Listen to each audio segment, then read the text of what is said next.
Welcome to another episode of Ask the Counselor, brought to you by the Fair Housing Council of the Capital Region. My name is Rhonda Mays. I am the Executive Director of the Council, and with us today is Jinada Rochelle. Jinada Rochelle has been our homebuyer facilitator, our homebuyer education facilitator for several years now. How long, Rochelle? I would say maybe 5 years almost. 5 years. Yeah, time flies, It doesn't does. it? Yeah. Oh my gosh. It seems like just a few months ago I asked you to come in and facilitate. Yeah, we were having our first meeting talking about it. Yeah, time Right. does fly. Right, it does. Okay, so the last several episodes we had pretty much focused on rental housing, and visiting with us to discuss that was our board chair, Claude Phipps. I'm sorry, mine's blanking out.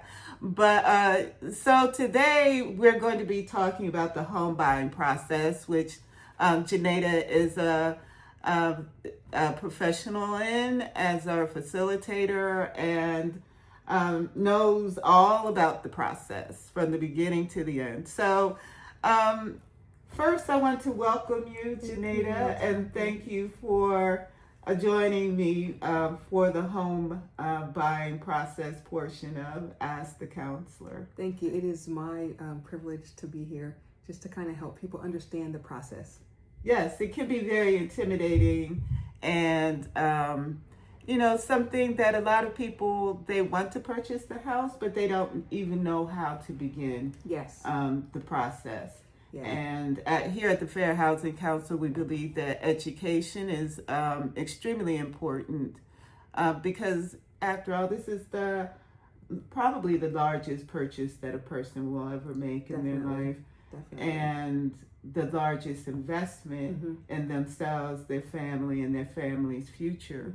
So it's very important to know all of the ins and outs and try not to, get into any kind of trouble. Just education and awareness is the key when you're speaking about home ownership. Yeah, I would definitely agree. So I am a homeowner, and I always tell people when I do the class, I wish I had taken this class because it gives you so much knowledge and power so that way you can determine what is best for you. You know, I had a great real estate agent, I had a great person do the financing and all the things, but this class just gives you that little extra. It gives you that more confidence to know that, okay, I can actually do this. Yes. And that's pretty much one of the first things, not the in-person class, but the virtual class, because you facilitate the virtual class that we have every other month. But usually during the in-person class, I speak to the class participants first thing when they come in before the class starts, and I kind of let them know that this may seem daunting, but there's so many. I think we've graduated hundreds and hundreds of individuals, many of whom have become successful homeowners, and they started out in the seats right where they are today. So that's the first step towards becoming a successful homeowner, is coming to the class, or there's other organizations that also provide the class, mainly PHFA, but definitely get the education and understand the whole process from the beginning to the end. Yeah, I think knowing that you can do a thing and then taking that actual next step to do a thing is really critical, which is why I always tell people when I do the virtual class, listen, I'm so glad that you're taking this first initial step to creating generational wealth, to being invested in your individual communities and something that you can pass on to generations, and something that you can do for your community, because the more homeowners that we have, right, the more influence we have on what our communities look like, how we can influence things and policies that are passed because we own property, because we have a vested interest in where we live. So that's like one of the offshoots of being a homeowner is your investment in yourself, your family, and in your community. Absolutely. So what is the first thing that you teach when the students come into your class? One of the first things is really saying, are you really ready to buy your home?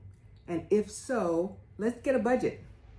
Because the budgeting process is so key to being a successful homeowner and a home buyer, and creating that wealth is like, you got to know where your money is, what's coming in, what's going out, what do I need to kind of shave off, what can I save, all those things. And I tell people, if you have kids, involve them in the process of home buying. Say, hey, you want your own room, or you want your backyard, or you don't have, want this or want that. This is our goal. We're going to buy a house together, and make it a family decision. Not putting pressure on them saying that they have to give their finances or anything like that, but actually involving them in a process, because that does so much to change them as a child to say, hey, my parents, my grandparents, my guardian, they were able to do this and I can too. So we really talk about budgeting, what that looks like, and kind of help them create a budget. I always ask them, like, do you have one? How's it working? And some people are like, not too good. And others like, it's okay. It really helps me. So I think that's the first process, is to knowing, where's your money going? Right. So that way you're like, okay, I see where it's going. And now I can afford, this house. I can work towards buying a house. Right. I usually say, whether it's a business, a home, a government agency, show me your budget and I'll show you your priorities. So if your priority is to purchase a home, the first thing is to create a budget for your family. I believe that's what you're saying. Absolutely. That shows that that is a priority. Yes. And that you're willing to stick to it in order to obtain that goal. Yes, that is like, this is where our money's going. And then the next thing we talk about is, what is on your credit? What's it look like? Where can I get a credit report? And I always tell people, please stop paying for people to help you get your credit. Mm-hmm. There are so many free agencies that can help you do that. I know the Fair Housing Council helps people do that, but you got to know what's on it first to see if you need help anyway. Because you might not. You might just need to build credit versus having negative things on your credit. Mm-hmm. So you need to look at that, see what it says, and then if you need help, go to a good agency that can do it for you for free or very minimal costs. Right.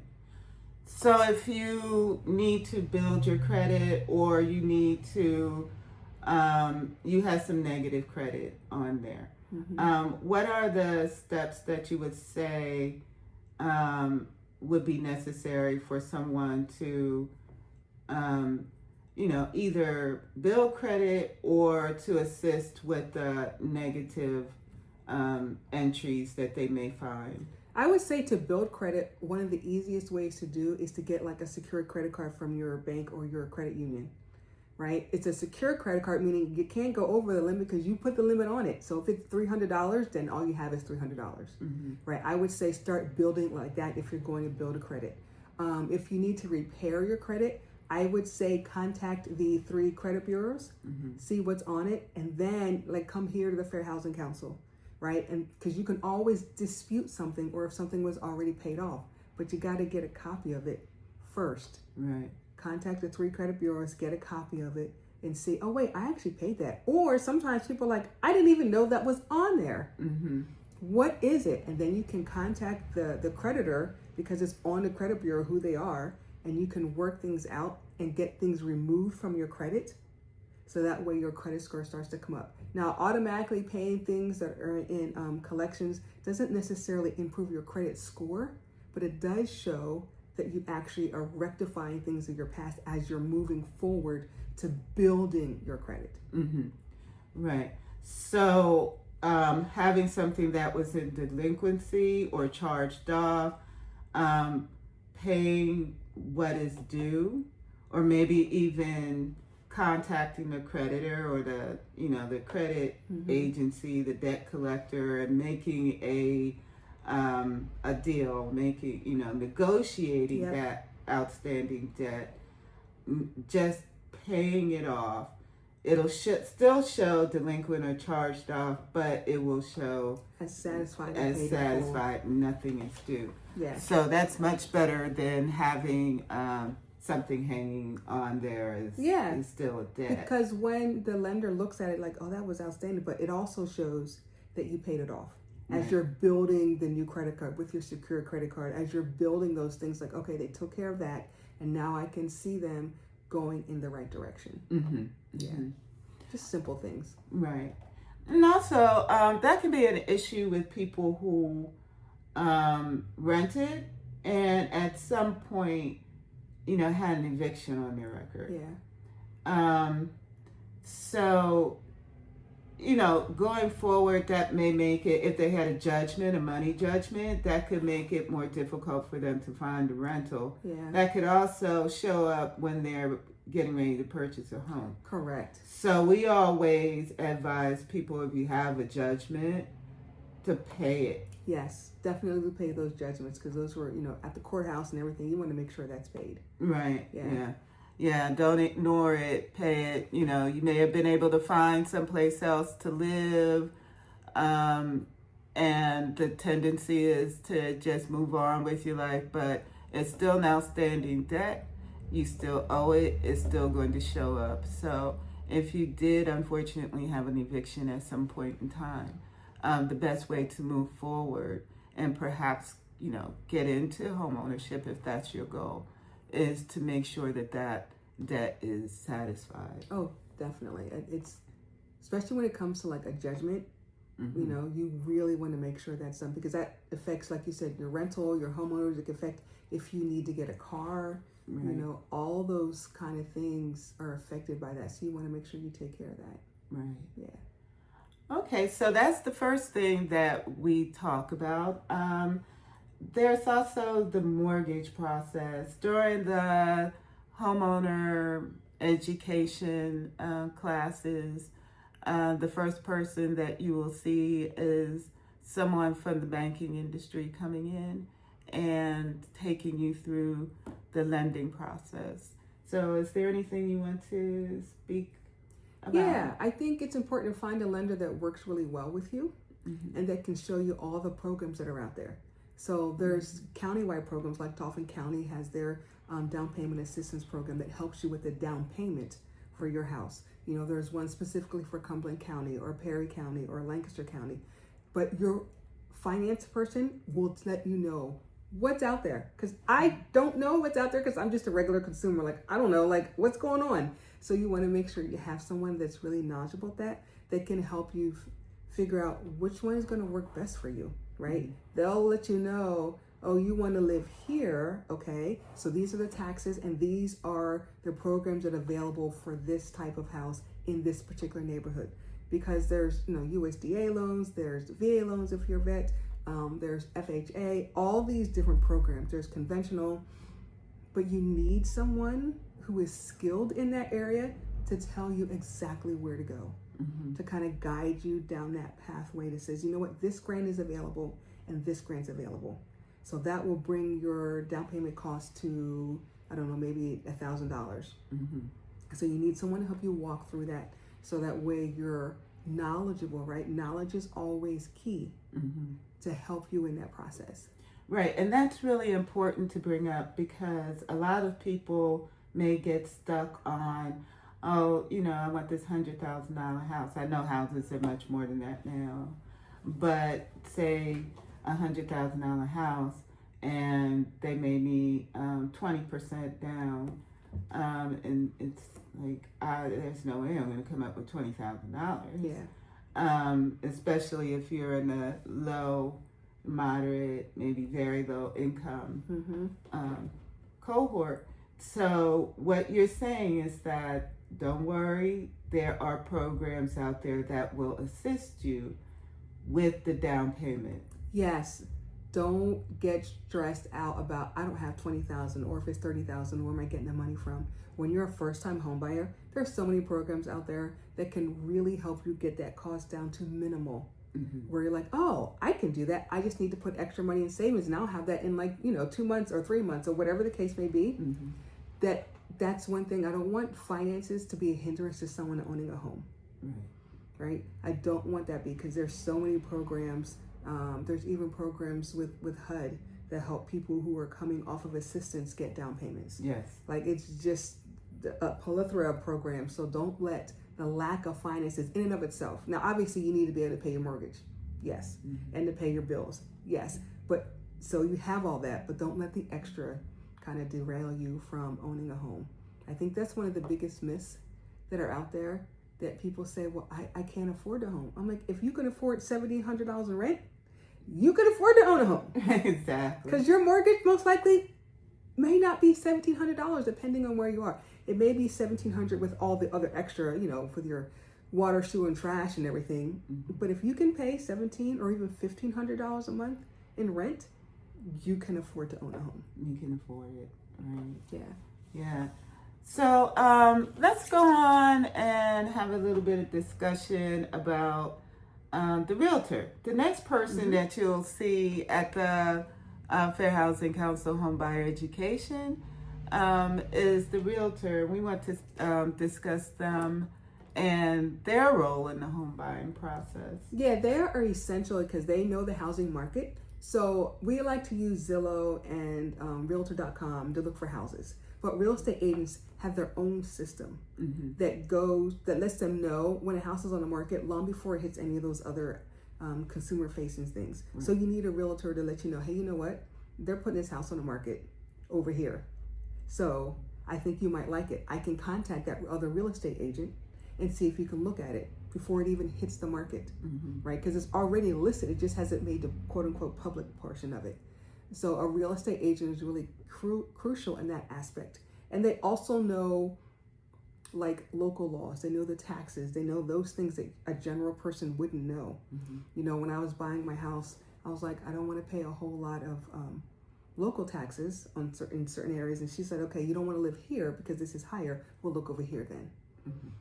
And I was like, oh, that's great. And so, we found houses in those particular areas to look at. And they're also crucial in kind of holding your hand through the process. They can say, I really need you to think about this. Or are you sure you want to do that? Because, this is going to happen to the house. Well, or they can tell you this is in a flood zone. They have all the information that the average person would know. We're just driving around thinking, oh, I like that house. That looks great. It looks wonderful. It's like, and the realtor's like, so about that house that just looks so great and so wonderful. Let me give you the real tea on what's going on behind the scenes, right? That's the benefit of having a realtor, because they have all the behind the scenes information we don't have. Plus, they're also licensed.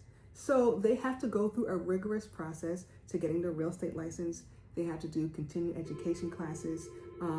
They can be members of national and local organizations that give them continual education, things like that. So you really need a professional. Like, don't just go out here winging it, because you're going to be messed up. Get professional help and always ask questions. Like, if your real estate agent or your finance person isn't answering your questions, find a new one. Because they're actually working for you and with you. So they should want to answer all of your questions. Right. So it's so important that they answer your questions and they walk you through the process, because they have experience. You also want to get references. My realtor was referred to me by someone and they did great with them. I'm like, oh, well, you helped this person. I think I can use you for myself. So they're so key in that process. And your real estate agents will work with the finance agent as well. They'll make sure all the things are in line, make sure you're getting all your paperwork, you're signing where you need to sign. They'll be able to schedule with other real estate agents to look at homes. They'll help you when you want to purchase your home, meaning they'll help you like, hey, this is my offer. And the real estate agent will advise you offer full selling price or offer above or below or whatever it is. They're really going to be able to help you with that process to make sure that you get exactly what you need, because they're really looking out for your best interest. Yes, they do get paid. However, most real estate agents that I know are in it more, not just so that they can get paid. They're really in it because they want to see people become homeowners. They want to see them invest in their future.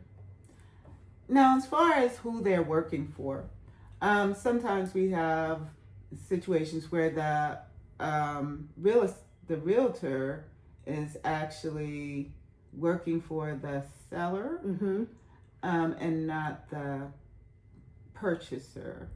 There are times like that. So what they have to do is they have the real estate disclosure where they have to say, you know what, I actually represent the seller on this. I need to let you know that I represent the seller and the buyer. So if you still want me, I'll represent both, and this is how it's going to work out. Or they can say, I represent the seller. If you want, you can go get another real estate agent that's going to get your best, just represent you as well. So there are times when that actually does happen. But legally they have to let you know, and then you can make your decision. Do I want to work with them, or do I want to get someone who's solely looking after my interest as the buyer? It could happen either way. Yeah. So yes, definitely look at the disclosures and make your decision based on what you feel is best for you. Now, sometimes, it may not be anything wrong with the realtor working for the seller and working for the buyer. Yeah. It happens. It does, and I've seen it happen really well. What worked out for everybody's interest. Right.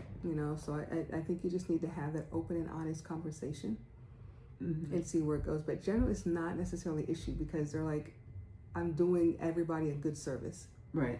I want to make sure everybody's on the same page and everyone gets walks away from this successful and satisfied. Yes, definitely. Right. So they're in the middle. Yeah, in the middle. Trying to get everyone together and happy with that sale and purchase. Yeah. Okay, so I think, I don't know, is there anything else that you want anyone to know about the realtor or the lender? Yeah, I think one of the common questions that I hear a lot, or two of them, is, I am self-employed. What does that mean? Does it mean that I can't own a home? And the answer to that question is no. Does it mean you have to go through a slightly different process? Yes. But you can still own a home. You still need to verify your income, which is what everybody needs to do anyway. You may be doing it differently through your tax returns and things like that. But you can still buy a home. It's not a hindrance. It's just a regular process.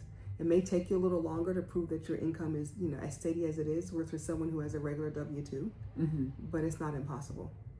My son did it. He worked for himself, and it just took a little longer, and they bought their house. Right. So they normally need a couple of years of 1040s. Yep. They need their tax returns, making sure they have their income.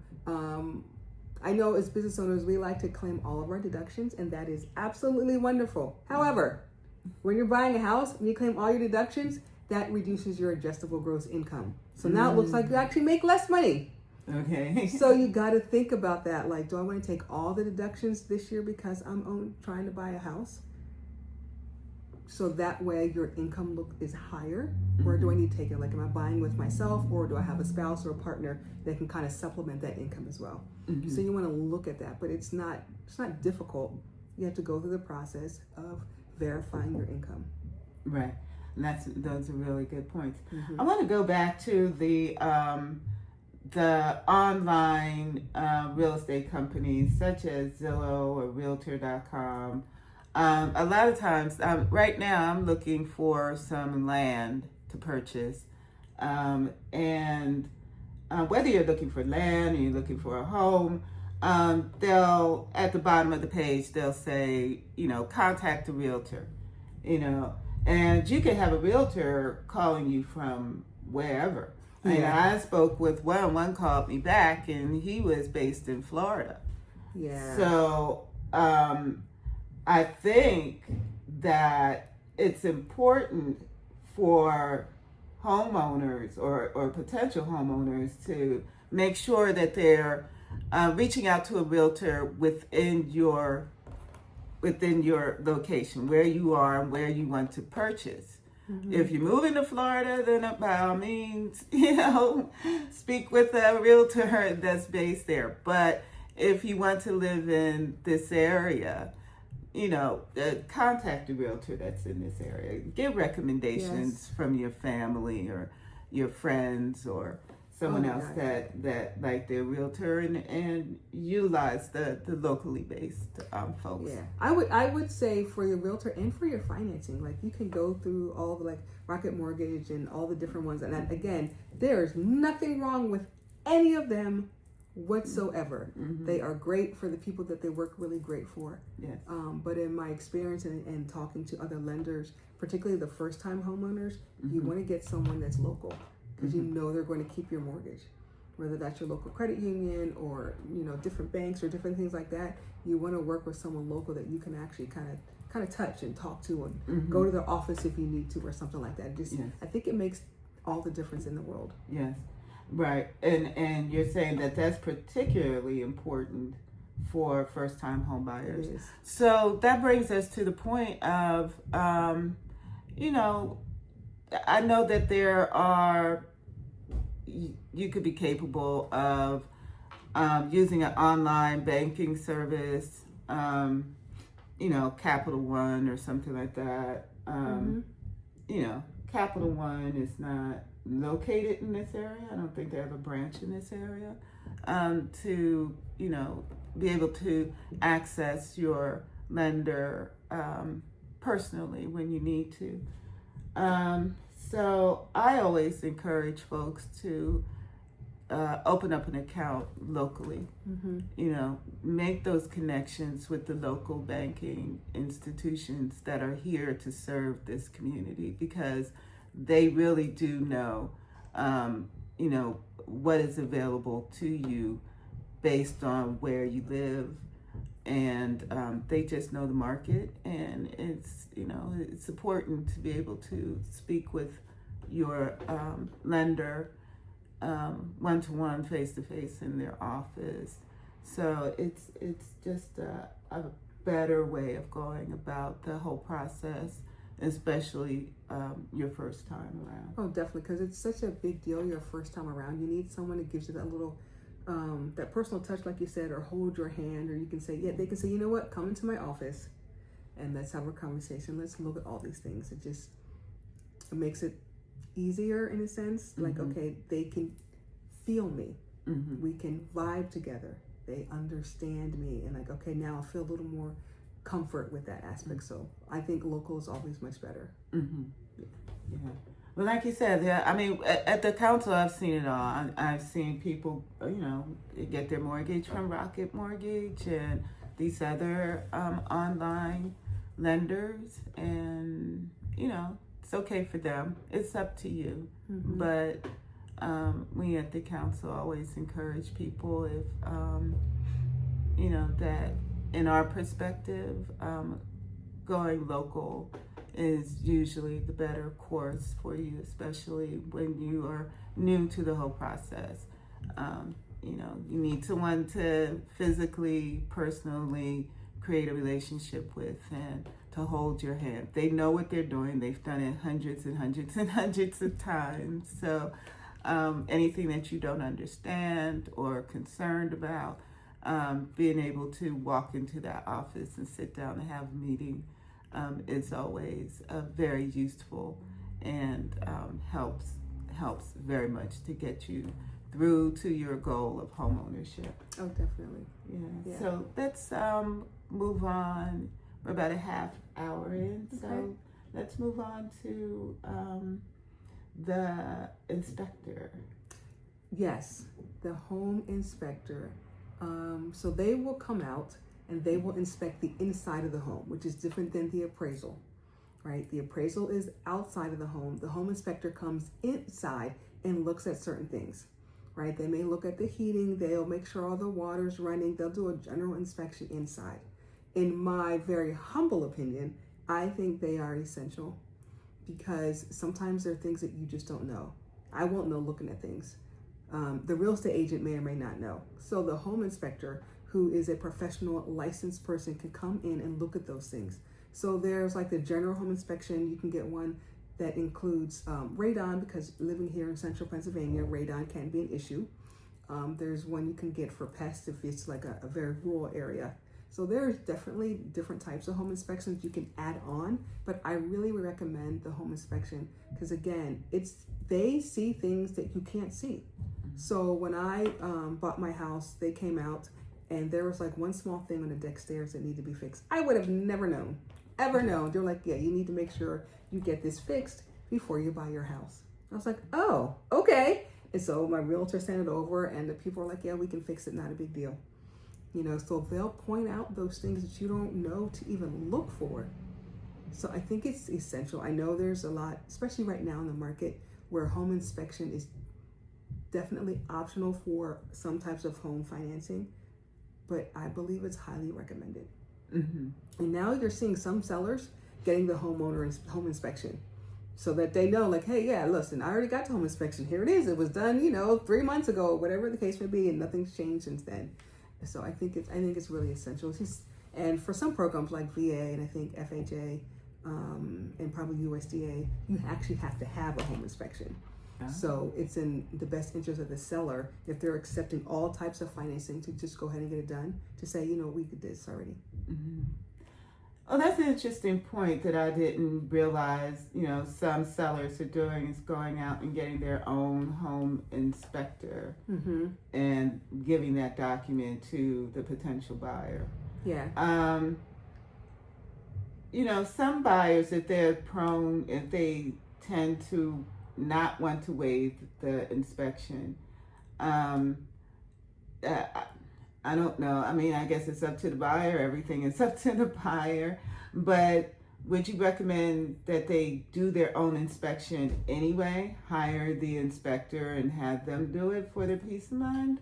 Yeah, I think they can. And I think that's when you work with your real estate agents to be like, hey, is this a reputable person?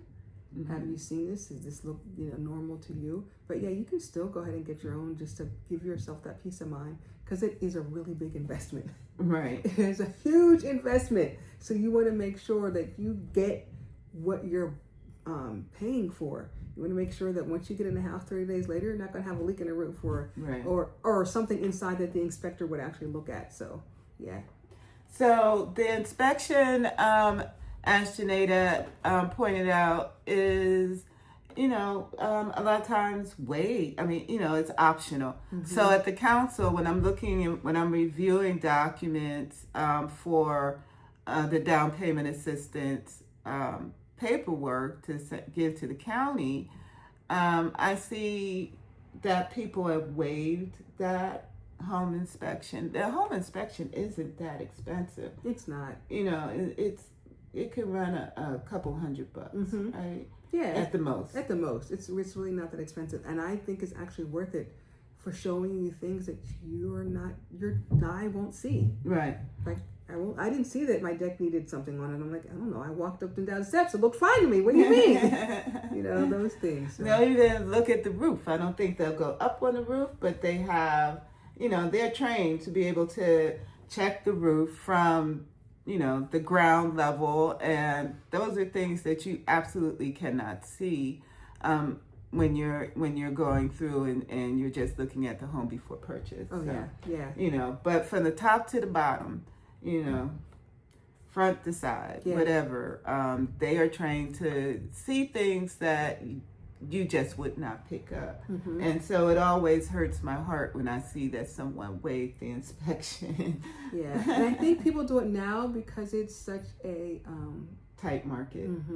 Right. They're like, okay, they'll accept my offer, but I can't do a home inspection. Well, I need a house right now. Right. I'm either my lease is up, or whatever the case may be, or I moved here, so I need to have a house. So it's a lot of pressure on a buyer to kind of not do something that's really in their best interest. Right. And also home inspections, like you kind of brought up, is a bargaining point also. So if the seller said, I'm not going to fix that deck, you can say, well, the deck may cost $1,000 to, repair. So how about if you knock $1,000 off of the selling price, and I'll take care of it. Yep. Those are like those bargaining pieces that you can use. Like when a friend of mine, she had bought her house, and there's something wrong with the chimney. They're like, I'm not going to fix it. She's like, okay, well, I'm going to pay this. the cost of whatever it is to fix it. You don't have to. I'll pay this, and then we'll call it even, and I'll just get it fixed with the money that I would have given to you. I'll just now give directly to the person to fix it. Right. Yeah. So you can save money on the sale price by having an inspection. Might not be a whole lot, but it's definitely something. And you just go ahead and get the work done yourself. Yep. So it's important now, because once the house is sold, it's sold. Everything is your responsibility. So right. You didn't know that the roof leaked because it wasn't raining when you were walking through the house, and you didn't know until rainy season that, oh my gosh, all this rain coming in to my kitchen, and now it's your problem. And you could have, knocked $10,000 off the asking price by saying, hey, you gotta get this roof replaced. Yep. So. Everything is a bargaining chip. I think that's another benefit of taking the class, is that you realize how much power you actually have. Like, this doesn't just happen to you. You are actually in the driver's seat as far as where you want to go, what power you have, how you want to spend your money. You're actually in the driver's seat. And I think that's one of the eye-opening things of taking this class, is that the students realize, wait, I'm in control. Yes. Right? I'm in control of my finances. I'm in control of who helps me find a house. I'm in control of the lender. I'm actually in control. And then, like, the light clicks on where they're like, oh, okay, I can really do this. It's not too far off because I'm in control, and now I have all the right tools in my toolbox. Now, speaking of in control, one of the points that we bring out is that, you found a house, you really love it, you went through the bargaining, everything is pending until closing. You're at the closing table. Do you have to go through with the purchase if, when you're looking at the document, you see something in there that makes you uncomfortable? You do not. You can walk away. You can get up and walk away right up to closing. Yep. Right? Yeah, you're going to lose the earnest money deposit that you put. That's about it. And if you when you pay for the appraisal, the home inspection, but you can walk away at that moment. Right. Yeah, you can always walk away at the very last minute and be like, yeah, you know what? I think I changed my mind. You might have some frustrated people, obviously. Right. You're like, what is wrong with you? What do you mean? We will have a sidebar and figure out what's going on. But you can walk away at that moment. Yeah. And at that point, it may be something. I would definitely recommend that you don't do that. Please don't. I would no. At the closing table, but it would have to be something pretty severe, and that you just couldn't reconcile. I had one young lady that we were talking to. Now, she wasn't at the closing table, but she received some documents from her realtor that changed the I forget what it was exactly, but it kind of changed she needed some changes done to the house. And it said one minor change. I think it was one minor change, but it was one major change. Wow, okay. And there was some blanks on that change document, which could have affected her negatively if she has signed it and agreed to it. They were blank. And she said, I am not signing any document that has blanks in the line, especially when it comes to a change in price or who's responsible for what. And she refused to go forward with that purchase and with that realtor until she put in NA, something simple, just NA, not applicable, and those blank lines, right? So those are kind of the things that you need to be looking at. Now, she had been at closing, if it had been a situation where she was at closing and saw blank lines in there, where there should have been something filled in, then you might, and they just will not fix it at that point, or alter it so that there's no blank lines. Then if they're just sticking to their guns, you have to wonder why.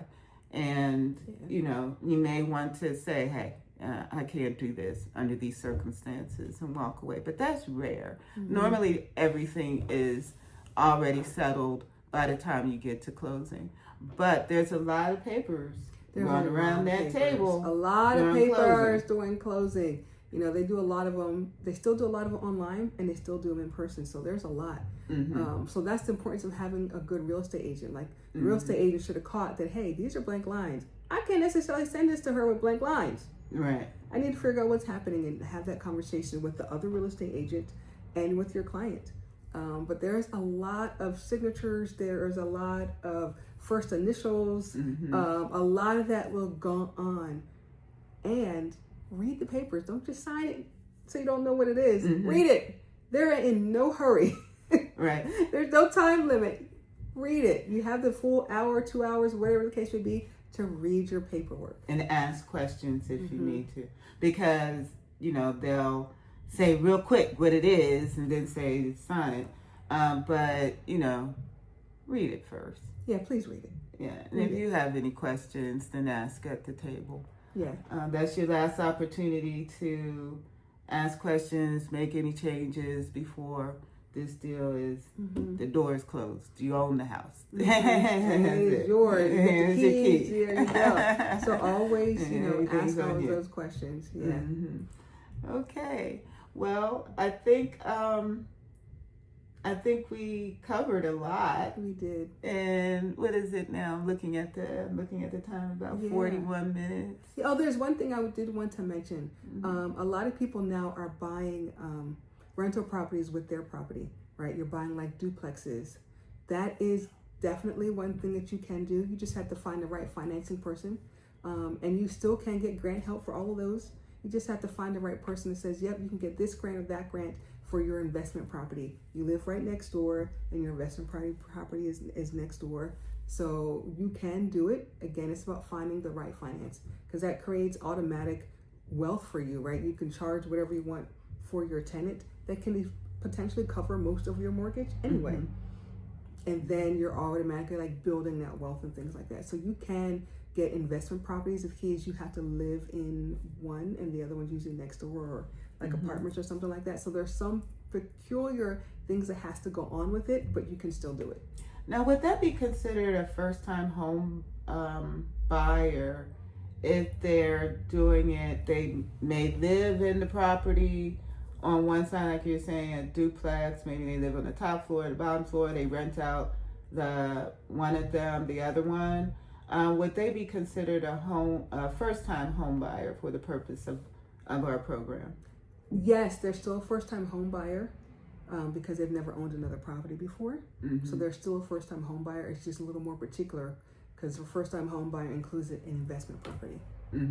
Yeah, so there's just a little more detail and some things that have to be worked out as far as financing and getting you the funds to help you with your first-time home purchase. But yeah, it's still first-time. Okay.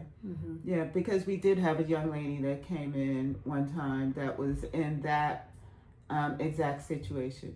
Now, I'm not exactly sure because the Dauphin County Down Payment Assistance is not the program of the Fair Housing Council per se. You can get the education and qualify to access it, but we do not give you the check. That's a county program. But I think that this young lady was not able to at least get the Dauphin County down payment assistance because it wasn't a single family home. It was, it's a duplex and she was renting out part of it. But that doesn't mean that there aren't other programs out there to assist you. Correct. Yeah. The person who was doing our financing at this past class had listed several other places that you can actually get that. Even as a first-time home buyer. Yeah. So it's out there. It's definitely out there. Don't think it's not. It really is. Right. It is. So, and that's an option that a lot of people are, like you said, it really helps with that mortgage. And you have the responsibility of also being a landlord, which has its own headaches. But, that is definitely a viable option for many people if they decide that that's what they want to do. Yeah. Okay. Is. Well, I thank you so much, Jinada. Thank you. It was my pleasure, Rhonda. It is actually my pleasure. I don't get to see Jinada too often in person. Yeah, it's good to see you. It's great to be here. First time home buyers classes, as I was telling somebody, one of my favorite things to do. Oh, Well, we're just so glad to have you. We're thrilled. Thank you. All right. Thank you. All right. So that's it for Ask the Counselor today, and we will see you in 2 weeks. Thank you for joining us. See ya. Bye-bye. Thank you.